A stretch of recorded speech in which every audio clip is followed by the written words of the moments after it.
पुष्पक विमान का अस्तित्व प्रमाणित हो चुका है। रामायण काल में ईंधन के रूप में पेट्रोल अथवा बैटरी के उपयोग के प्रमाण नहीं मिलते हैं।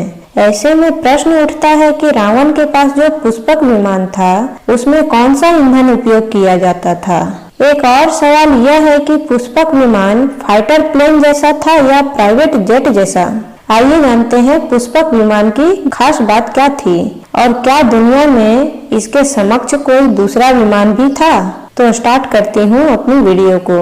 श्री रामचरितमानस के सुंदरकांड के 7वें अध्याय में पुष्पक विमान के बारे में जानकारी दी गई है। बताया गया है कि पुष्पक विमान की आकृति मोर के समान थी। इसका आकार बढ़ाया जा सकता था। एक प्राइवेट जेट की तरह इसके अंदर सभी आरामदायक सुविधाएं उपलब्ध थी। रावण जिस कुर्सी पर बैठता था वह बहुमूल्य नीलम पत्थर की बनी हुई थी। विमान पूरी तरह से वातानुकूलित था।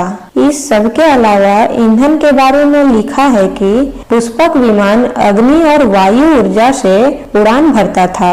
प्रथम दृष्टया विचार करें तो प्रतीत होता है कि पुष्पक विमान सौर ऊर्जा से चलता था, क्योंकि अग्नि सूर्य का ही रूप है।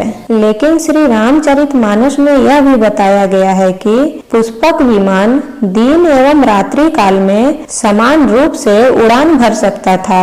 इस हिसाब से पुष्पक विमान सौर ऊर्जा से नहीं चल सकता था, क्योंकि उस समय इन्वर्टर और बैटरी के प्रमाण नहीं मिलते हैं, अग्नि के प्रमाण मिलते हैं। यानी पुष्पक विमान में ईंधन के रूप में कोयले का उपयोग किया जाता था।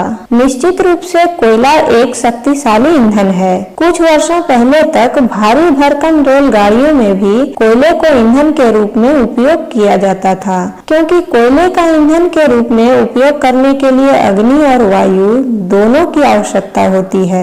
स्कंद पुराण के खंड 3 और अध्याय 23 में इसका उल्लेख मिलता है। कहा जाता है कि ऋषि कर्दम ने अपनी पत्नी के लिए एक विमान बनाया था। इस विमान के जरिए कहीं भी आया जाया जा सकता था। ऋषि कर्दम के बनाए विमान में भी पुष्पक विमान वाली खूबियां थी।